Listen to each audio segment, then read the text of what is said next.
Hello दोस्तों, नमस्कार। राजनीति विज्ञान विषय से संबंधित आज हमारा नेक्स्ट टॉपिक संविधान संशोधन। ठीक है। जो कॉन्स्टिट्यूशनल अमेंडमेंट जो संवैधानिक संशोधन हुए थे, उसके 30 क्वेश्चन हमारे कंप्लीट हो गए थे। तो वहीं से हम आज आगे करेंगे। उससे पहले प्लीज़ आप लोग वीडियो को लाइक कीजिए, शेयर कीजिए, सब्सक्राइब कीजिए। तो चलिए स्टार्ट करते हैं 31 से। 31वां क्वेश्चन है हमारा, 52वें संविधान संशोधन के महत्व का जो कारण है वह है। तो उसका राइट आंसर हो जाएगा 52वां जो संविधान संशोधन है, इसका संबंध दल बदल पर कानूनी रोक से संबंधित है। आप इसका एक्सप्लेनेशन देख सकते हैं। संविधान का जो 52वां संविधान संशोधन विधेयक है 1985 में दल बदल से संबंधित है। इस संविधान संशोधन द्वारा संविधान में 10वीं अनुसूची 10th शेड्यूल जो है जोड़ी गई थी। दल बदल को असंवैधानिक घोषित किया गया। ज्ञातव्य है कि 52वां संविधान संशोधन के समय प्रधानमंत्री जो थे स्वर्गीय राजीव गांधी थे। अगला है हमारा, निम्नलिखित संविधान संशोधनों में से कौन सा एक बताता है कि मंत्रिमंडल में कुल मंत्रियों की संख्या प्रधानमंत्री को सम्मिलित करते हुए लोकसभा के सदस्यों की कुल संख्या के 15% से अधिक नहीं होगी। मोस्ट इंपोर्टेंट क्वेश्चन है। आप इसका एक्सप्लेनेशन देख सकते हैं। इसका राइट आंसर हो जाएगा 91। ठीक है। 91वां संविधान संशोधन आप बहुत बार पूछा गया है, मोस्ट इंपोर्टेंट क्वेश्चन है। आप इसका एक्सप्लेनेशन देख सकते हैं 91। ठीक है। तो 91वां जो संशोधन हुआ था, अधिनियम 2003 के अनुसार मंत्रिपरिषद में प्रधानमंत्री सहित मंत्रियों की कुल संख्या सदन के सदस्यों की कुल संख्या के 15% से अधिक नहीं होनी चाहिए। और राज्य में मंत्रिपरिषद में मुख्यमंत्री सहित मंत्रियों की कुल संख्या राज्य की विधानसभा के सदस्यों की कुल संख्या के 15% से अधिक नहीं होनी चाहिए। वरस्ते राज्य में मंत्रियों की कुल संख्या मुख्यमंत्री सहित 12 से कम ना हो। यानी 91वां संविधान संशोधन 2003 के माध्यम से कहा गया कि कोई भी सदन है या विधानसभा, राज्य की बात करें चाहे केंद्र की बात करें लोकसभा, उस सदन के कुल सदस्य संख्या का 15% से अधिक मंत्रियों की संख्या नहीं होनी चाहिए। इंपॉर्टेंट क्वेश्चन है। अगला है हमारा, 84वें संविधान संशोधन अधिनियम द्वारा लोकसभा की कुल सदस्य सीटों की संख्या 1971 की जनगणना के आधार पर, ठीक है, 1971 की जनगणना के आधार पर कर दी गई है। ये तब तक बदली नहीं जाएगी जब तक एक वर्ष विशेष बाद पहली जनगणना नहीं होगी, और यह वर्ष विशेष है। तो इसका राइट आंसर हो जाएगा 2026। 2026 तक 1971 की जनगणना के आधार पर ही अभी तक चल रहा है। 2026 में इसमें संशोधन किया जाएगा। आप देख सकते हैं, अगस्त 2001 में संसद द्वारा जो पारित 84वां संविधान संशोधन के अनुसार लोकसभा और विधानसभाओं की जो सीटों की संख्या में सन 2026 तक जो है कोई परिवर्तन नहीं किया जाएगा, और विधेयक में किए गए प्रावधानों के अनुसार सीटों की संख्या यथावत रखते हुए निर्वाचन क्षेत्र का पुनर्सीमन किया जाएगा। इसके लिए बाद में परिसीमन आयोग का गठन किया जाएगा, और प्रस्तावित परिसीमन आयोग एक संवैधानिक निकाय होगा। राज्यों में निर्वाचन क्षेत्रों का पुनर्निर्धारण जो है 1991 की जनगणना के आधार पर होगा। अगला क्वेश्चन हमारा, भारतीय संविधान का 79वां संशोधन संबंधित है। तो इम्पोर्टेंट है ये भी। आपका 79 जो है लोकसभा और राज्य विधानसभाओं में अनुसूचित जातियों तथा अनुसूचित जनजातियों के आरक्षण से संबंधित है। यानी लोकसभा और राज्य की विधानसभा में, ठीक है, एससी और एसटी की जातियों में जो आरक्षण है, जो रिजर्वेशन है, उससे संबंधित है 79वां संशोधन। आप इसका एक्सप्रेशन देख सकते हैं 79। ठीक है। 79वें संविधान संशोधन के अनुसार अनुसूचित जातियों तथा अनुसूचित जनजातियों के लिए आरक्षण की जो अवधि है 25 जनवरी 2010 ईस्वी तक के लिए बढ़ा दी गई है। और संशोधन के तहत लोकसभा एवं विधानसभाओं में एंग्लो इंडियन समुदाय के लोगों के मनोनयन के जो प्रावधान को भी इस अवधि में बरकरार रखने का प्रावधान किया गया था। राष्ट्रपति KR नारायण ने इस संविधान संशोधन विधेयक को 24 जनवरी 2000 को अपना अनुमोदन प्रदान किया था। और अगर वर्तमान की बात करें, लोकसभा में जो एंग्लो इंडियन समुदाय से 2 सदस्य जो मनोनीत किए जाते थे, उसको समाप्त कर दिया गया है। अगला हमारा, अनुसूचित जातियों और अनुसूचित जनजातियों के लिए लोकसभा तथा राज्य विधानसभाओं में सीटों के लिए आरक्षण का जो प्रावधान किस संविधान संशोधन में किया गया है? तो कौन सा हो जाएगा? 79। ठीक है, 79वें, डी इसका राइट आंसर हो जाएगा। आप देख सकते हैं इसके द्वारा आर्टिकल 334 में संशोधन कर अनुसूचित जाति और अनुसूचित जनजाति के लोगों के लिए लोकसभा व राज्य विधानसभाओं में आरक्षण अवधि जो है 10 वर्ष के लिए और बढ़ा दिया गया है, और यह व्यवस्था जो है संविधान लागू होने की तिथि से 60 वर्ष अर्थात 2010 तक बनी रहेगी। अगला क्वेश्चन है हमारा आर्टिकल 21 को, ठीक है, 6 वर्ष से 14 वर्ष के सभी बच्चों को शिक्षा का अधिकार निम्न द्वारा भारतीय संविधान में अंतर्विष्ट किया गया। तो इसका राइट आंसर हो जाएगा संविधान 86वें संविधान संशोधन अधिनियम 2002, यानी 20 का राइट आंसर हो जाएगा। आप देख सकते हैं 86वें संविधान संशोधन द्वारा प्रस्तावित शिक्षा का अधिकार जो कानून है 1 अप्रैल 2010 से लागू हुआ था, और 86वें संविधान संशोधन द्वारा 6 वर्ष से 14 वर्ष तक के सभी बच्चों के लिए निःशुल्क एवं अनिवार्य शिक्षा से संबंधित अनुच्छेद यानी आर्टिकल 21 को संविधान में अंतर्स्थापित किया गया। प्रारंभिक शिक्षा को मूल अधिकार बना दिया गया। वहीं अगले क्वेश्चन की बात करेंगे। अगला है 93, ठीक है, 93वां संविधान संशोधन किससे संबंधित है? तो 93वां जो संविधान संशोधन है उसका संबंध शिक्षण संस्थानों में ओबीसी के आरक्षण से संबंधित है। तो डी इसका राइट आंसर हो जाएगा। आप देख सकते हैं 93वां संविधान संशोधन अधिनियम 2005 के तहत सामाजिक व शैक्षणिक दृष्टि से पिछड़े वर्गों एससी और एसटी के लिए शैक्षणिक संस्थानों में आरक्षण का प्रावधान किया गया है। तो ओबीसी का मतलब है अदर बैकवर्ड क्लासेस। अगला है हमारा निम्न विधेयकों में से किस एक का भारतीय संसद के दोनों सदनों द्वारा अलग अलग विशेष बहुमत से पारित होना आवश्यक है? तो इसका राइट आंसर हो जाएगा संविधान संशोधन विधेयक जो है वो दोनों सदनों से अलग अलग जो है विशेष बहुमत से पारित होना जरूरी है। अगला क्वेश्चन है, इसका प्रश्न आप देख सकते हैं, संविधान संशोधन विधेयक संसद के दोनों सदनों द्वारा अलग अलग यानी विशेष बहुमत से पारित होना स्पेशल मेजोरिटी से पारित होना आवश्यक है। संविधान संशोधन का उपबंध संविधान के आर्टिकल 368 में है, और संविधान संशोधन के लिए 3 विधियों का उपबंध किया गया है। पहला है संसद के साधारण बहुमत द्वारा, दूसरा है संसद के विशेष बहुमत के द्वारा, और तीसरा है संसद के विशेष बहुमत एवं राज्यों की स्वीकृति के द्वारा। राज्यों की स्वीकृति भी इसमें जरूरी है। और साधारण विधेयक वित्त विधेयक तथा धन विधेयक में संशोधन के लिए साधारण बहुमत की आवश्यकता होती है। ये इंपॉर्टेंट है। साधारण विधेयक यानी सिंपल बिल, और फाइनेंशियल बिल और मनी बिल में जो संशोधन करने की बात आती है वहाँ पर सिंपल मेजोरिटी यानी साधारण बहुमत की आवश्यकता होती है। अगला क्वेश्चन है हमारा, भारत की सरकारी भाषा संबंधी प्रावधान का संशोधन हो सकता है? तो भारत की जो सरकारी भाषा संबंधी प्रावधान का संशोधन जो है सामान्य बहुमत से सिंपल मेजोरिटी से हो सकता है। ए इसका राइट आंसर हो जाएगा। आप देख सकते हैं यूपीपीसीएस मेंस 2005 में पूछा गया है, और आगे भी टीजीटी में ये क्वेश्चन पूछा गया है। तो भारत की सरकारी भाषा ऑफिशियल लैंग्वेज में संशोधन जो है सामान्य बहुमत से होता है। भारतीय संविधान के आर्टिकल 343 में उपबंधित है कि संघ की राजभाषा जो है हिंदी और लिपि क्या होगी, देवनागरी होगी, और संघ की शासकीय जो प्रयोजनों के लिए प्रयोग होने वाले अंकों का रूप भारतीय अंकों का अंतर्राष्ट्रीय रूप होगा। भारतीय संविधान की 8वीं अनुसूची में 22 भाषाओं का उल्लेख है, और ज्ञातव्य है कि अंग्रेजी भाषा को संविधान की 8वीं अनुसूची में शामिल नहीं किया गया है। अगला है हमारा, निम्नलिखित में से कौन सा युग्म सम्मिलित नहीं है? तो इसको देख लेते हैं। 42वां संशोधन मौलिक कर्तव्य से बिल्कुल राइट हो जाएगा। 52वां संशोधन दल बदल एंटी डिफेक्शन लॉ यानी दल बदल निरोधक कानून से हो जाएगा। 73वां संशोधन आपको पता है पंचायती राज से, और 74 की बात करेंगे नगर पालिका से, और 84वां संशोधन जो है केंद्र राज्य संबंध से नहीं है। डी इसमें रॉन्ग हो जाएगा। आप देख सकते हैं संविधान का जो 84वां संशोधन है अधिनियम 2002 के द्वारा संविधान के आर्टिकल 82 और 170 क्लॉज 3 की शर्तों में संशोधन किया गया, ताकि वर्ष 1991 की जनगणना के दौरान सुनिश्चित की गई आबादी के आधार पर प्रत्येक राज्य के लिए आवंटित लोकसभा सीटों और राज्यों की विधानसभा सीटों की राज्यों में कोई परिवर्तन किए बगैर राज्यों के निर्वाचन क्षेत्रों को परिवर्तित तथा पुनर्गठित किया जा सके।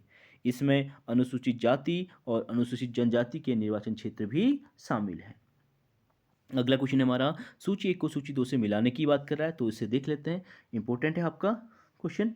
तो शिक्षा का अधिकार, ठीक है, तो शिक्षा का अधिकार का संबंध किससे हो जाएगा? 86वां संविधान संशोधन यानी 86वां कॉन्स्टिट्यूशनल अमेंडमेंट।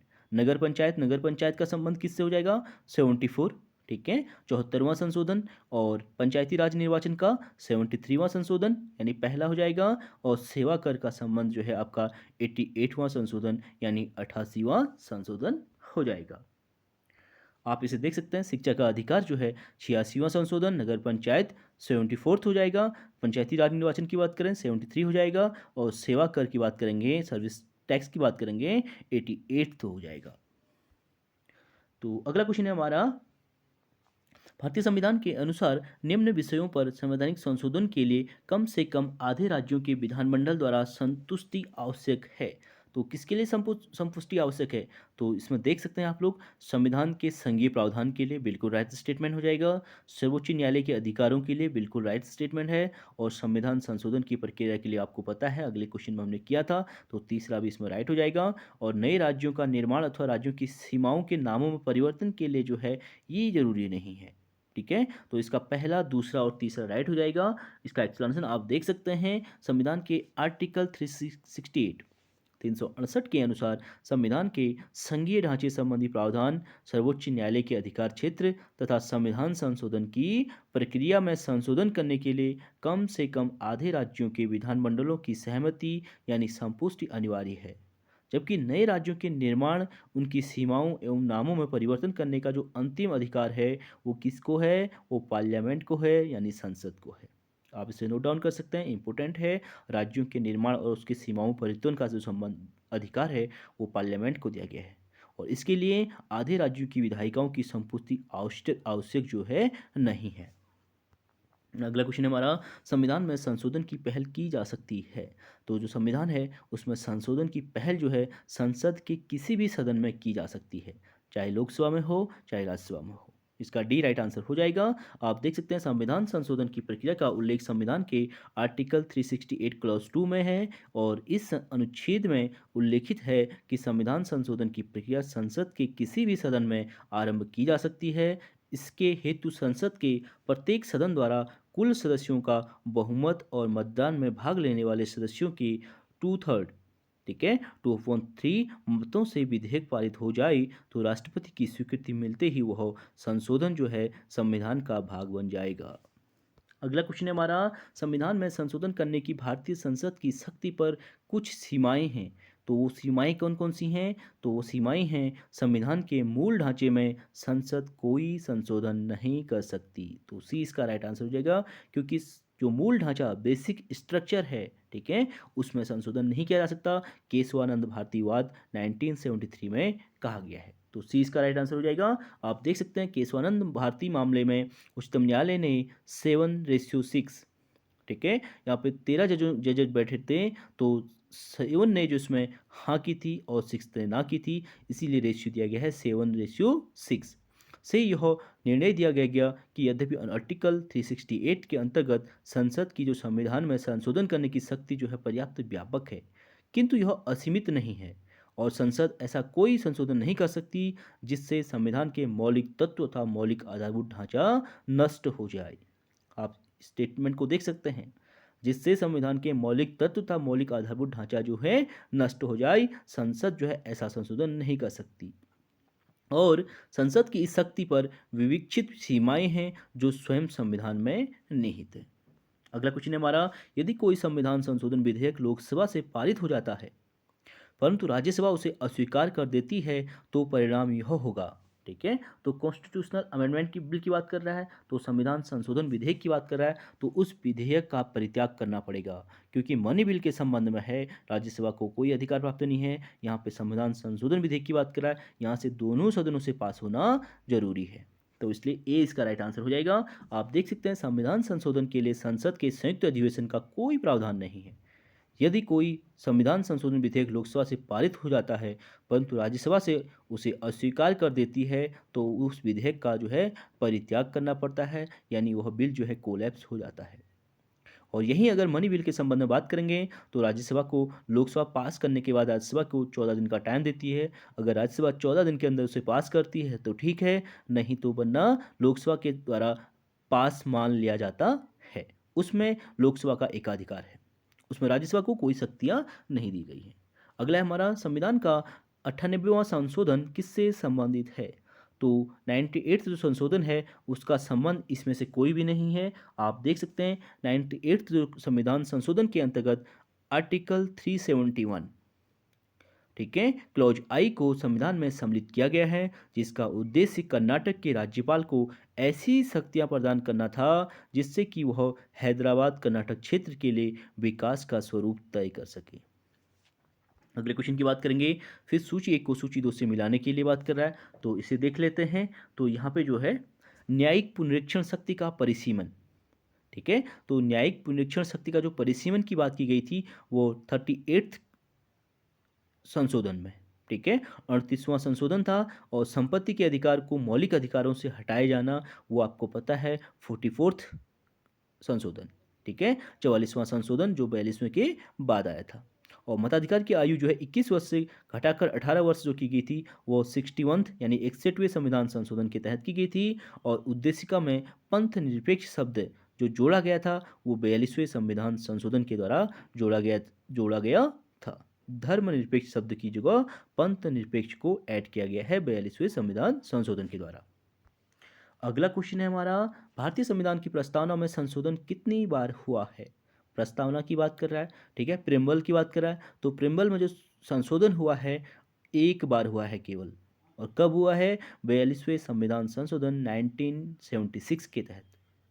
आप इसका एक्सप्लेनेशन देख सकते हैं। भारतीय संविधान की प्रस्तावना में मात्र एक बार 42वें संविधान संशोधन द्वारा संशोधन किया गया है। और प्रस्तावना में समाजवादी, धर्मनिरपेक्ष एवं अखंडता शब्द जो है जोड़े गए हैं। 1976 में 42वें संविधान संशोधन द्वारा जोड़े गए हैं। आप इसे नोट डाउन कर सकते हैं, इंपॉर्टेंट है। प्रेम्बल में जो है समाजवादी यानी सोशलिस्ट, धर्मनिरपेक्ष यानी पंथनिरपेक्ष, सेक्युलर और अखंडता यानी इंटीग्रिटी शब्द जो है ये शब्दों को ऐड किया गया था, यानी SSI। आप इसको इस तरीके से भी याद कर सकते हैं। SS का मतलब है सोशलिस्ट और सेक्युलर, I का मतलब है इंटीग्रिटी।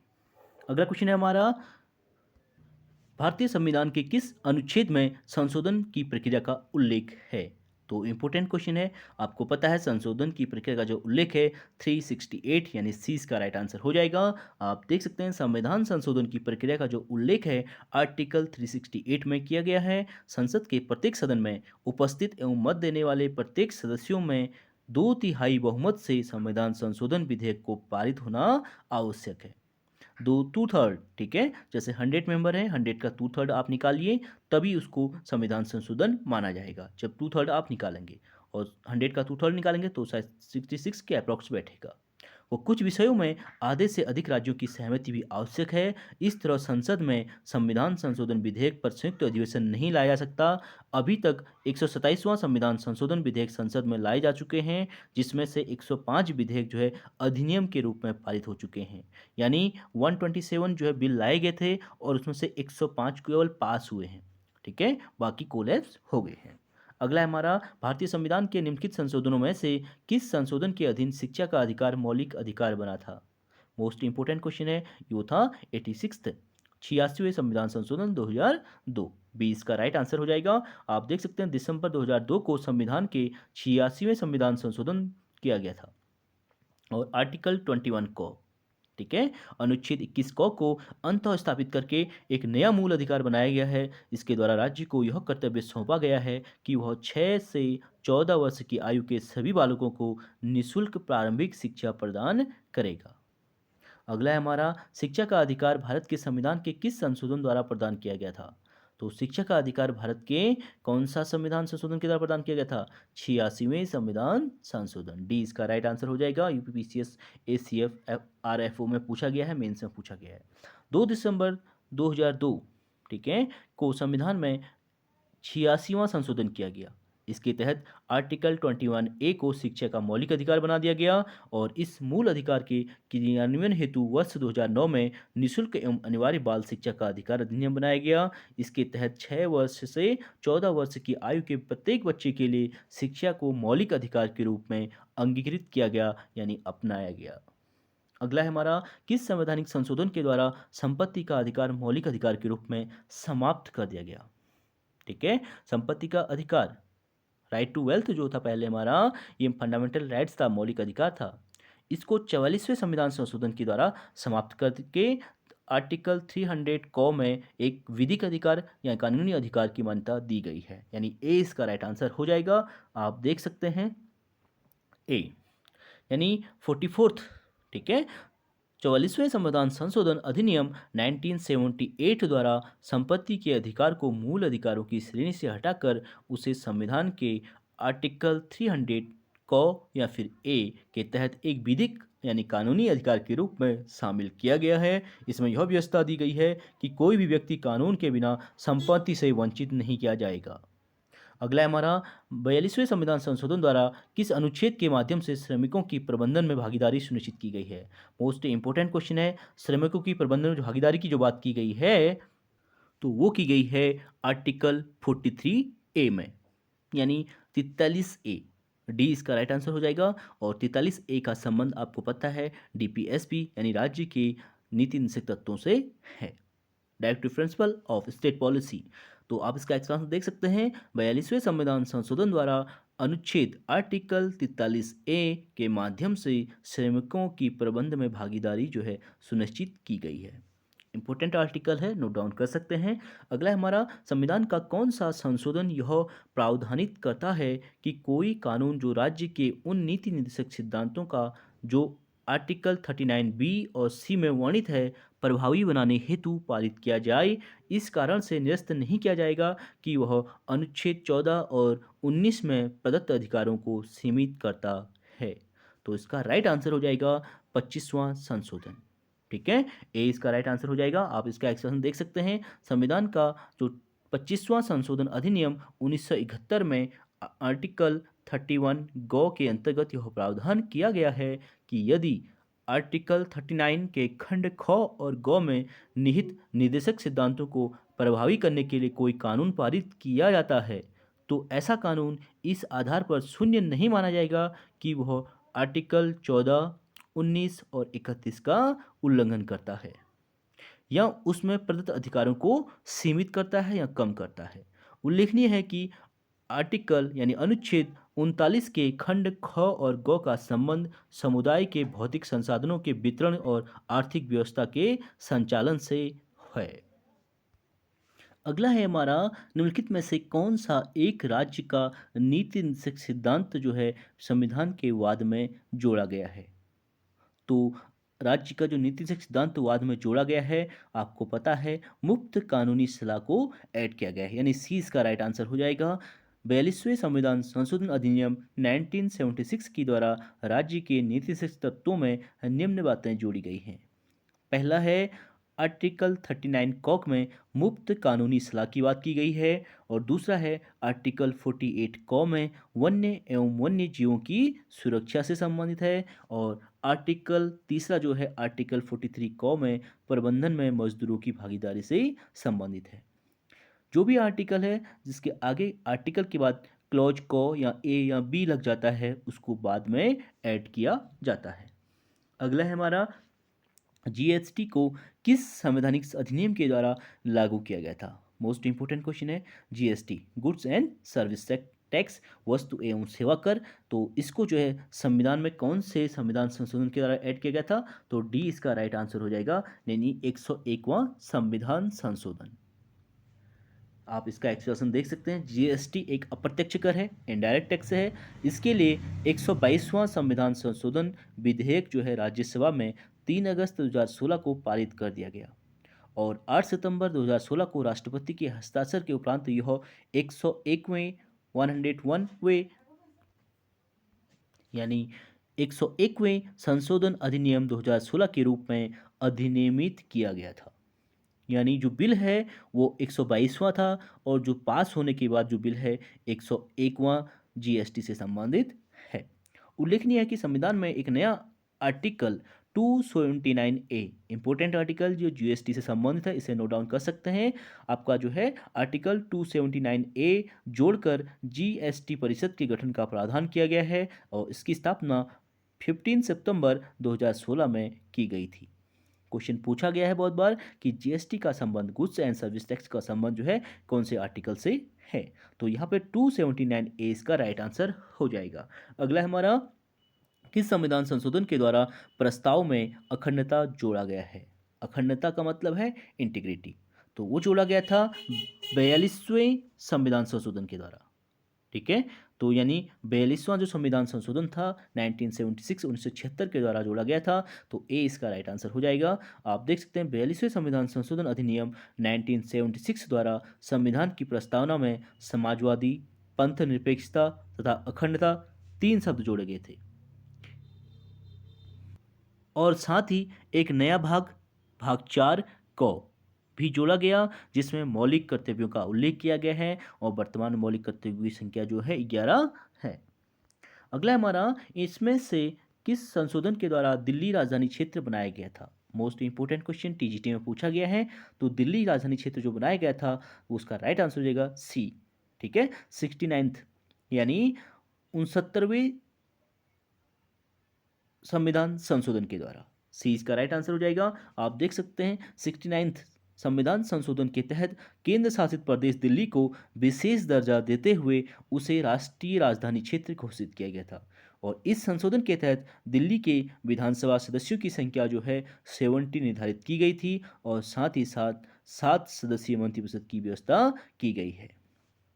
अगला क्वेश्चन है हमारा 104वां, ठीक है, 104 जो वहाँ कॉन्स्टिट्यूशनल अमेंडमेंट 104वां संविधान संशोधन अधिनियम 2019 जो है संबंधित है, तो किससे है? तो 104 का संबंध जो है आर्टिकल 334 से है, यानी ए इसका राइट आंसर हो जाएगा। आप देख सकते हैं 104वां संविधान संशोधन अधिनियम यानी 126वां संविधान संशोधन विधेयक 2019 12 दिसंबर 2019 को राज्यसभा में पारित किया गया। इस विधेयक के तहत भारतीय संविधान के आर्टिकल 334 में संशोधन किया गया। इस विधेयक के आधार पर लोकसभा और विधानसभाओं में अनुसूचित जातियों व जनजातियों के लिए आरक्षण की अवधि को 10 वर्ष और बढ़ाया गया है। आप देख सकते हैं 126वां संशोधन का मतलब है बिल टोटल 126वां था और जो पास होने के बाद 104वां संविधान संशोधन बन गया था। अगले क्वेश्चन की बात करेंगे। अगला है, और इस उससे पहले इस थोड़ा सा एक्सप्लेनेशन और है तो इसको देख लेते हैं। इस विधेयक के तहत 25 जनवरी 2030 तक लोकसभा और विधानसभाओं में अनुसूचित जातियों और जनजातियों के लिए जो आरक्षण की अवधि है उसको 10 वर्ष और बढ़ाया गया है। ठीक है, 25 जनवरी 2030 तक लोकसभा और विधानसभाओं में एसटी और एससी के आरक्षण जो रिजर्वेशन की अवधि को 10 वर्ष के लिए बढ़ाया गया है। अगला क्वेश्चन हमारा, नागरिकता संशोधन विधेयक 2019 संसद से कब पारित किया गया? तो नागरिकता संशोधन विधेयक 2019 में संसद जो पारित किया गया था 12 दिसंबर 2019, यानी सी इसका राइट आंसर हो जाएगा 12 दिसंबर 2019 को। आप देख सकते हैं नागरिकता संशोधन विधेयक 2019 लोकसभा द्वारा 9 दिसंबर और राज्यसभा द्वारा 11 दिसंबर 2019 को पारित किया गया था। तो स्पष्ट है कि संसद द्वारा यह विधेयक जो है 11 दिसंबर को पारित हुआ था, जबकि राष्ट्रपति द्वारा इस विधेयक पर 12 दिसंबर को हस्ताक्षर किए गए। तत्पश्चात यह विधेयक कानून बन गया और राष्ट्रपति संसद का अंग होता है और तो नागरिकता संशोधन विधेयक 2019 को संसद को माना जाएगा। अगले क्वेश्चन की बात करेंगे। ये आज का हमारा अंतिम क्वेश्चन है। भारतीय संविधान के 74वें संशोधन के संबंध में निम्नलिखित में से कौन से कथन सही हैं? तो आप देख सकते हैं 74th जो कॉन्स्टिट्यूशनल अमेंडमेंट हुआ था उसके संबंध में कौन कौन से राइट हैं तो पूछा गया है। तो इसमें देख लेते हैं, इसका पहला, दूसरा और तीसरा राइट है, यानी फोर्थ इसमें रॉन्ग है। तो फोर्थ रॉन्ग क्यों है तो देख लेते हैं। पहला है, यह संविधान में एक नई अनुसूची जोड़ने का उपबंध करता है। भाई बिल्कुल राइट है। जो संविधान में जो है 74वां संविधान संशोधन जो है नई अनुसूची जोड़ने का उपबंध करता है। यह नगर पालिकाओं की कार्यप्रणाली की पुनर्संरचना करता है। बिल्कुल राइट स्टेटमेंट हो जाएगा। 74वां संविधान संशोधन जो है नगर पालिकाओं से ही संबंधित है और 73वां पंचायती राज से। और यह नगर पालिकाओं में महिलाओं के आरक्षण का उपबंध करता है। बिल्कुल राइट स्टेटमेंट है। उसी में इसके द्वारा महिलाओं के आरक्षण यानी रिजर्वेशन की बात भी की जाती है। और फोर्थ है, यह केवल कुछ निर्दिष्ट राज्यों में ही प्रयोज्य है। ये रॉन्ग हो जाएगा। यह केवल कुछ निर्दिष्ट राज्यों में ही नहीं, संपूर्ण देश में लागू है। इसलिए फोर्थ इसमें रॉन्ग हो जाएगा, यानी इसका राइट हो जाएगा पहला। पहला, दूसरा, तीसरा, ए इसका राइट आंसर हो जाएगा। आप देख सकते हैं भारतीय संविधान के 74वें संशोधन द्वारा संविधान में एक नई अनुसूची यानी 12वीं अनुसूची, ठीक है, 12th शेड्यूल जोड़ी गई जो नगर पालिकाओं के कार्यप्रणाली की पुनर्संरचना करती है। और इस संशोधन के द्वारा अनुच्छेद यानी आर्टिकल 243 एन के माध्यम से महिलाओं को आरक्षण दिया गया है। और वर्तमान में यह व्यवस्था ज़्यादातर राज्यों में प्रयोज्य में यानी प्रयोग में लाई गई है। तो चलिए फ्रेंड्स, आज के लिए इतना ही। बाकी नेक्स्ट क्लास में करेंगे। आई होप आप लोगों को वीडियो पसंद आई होगी। प्लीज़ वीडियो को आप लोग लाइक और शेयर ज़रूर करें ताकि हमें मोटिवेशन मिले और इसी प्रकार की वीडियो आप लोगों के लिए आते रहें। Thank you so much friends.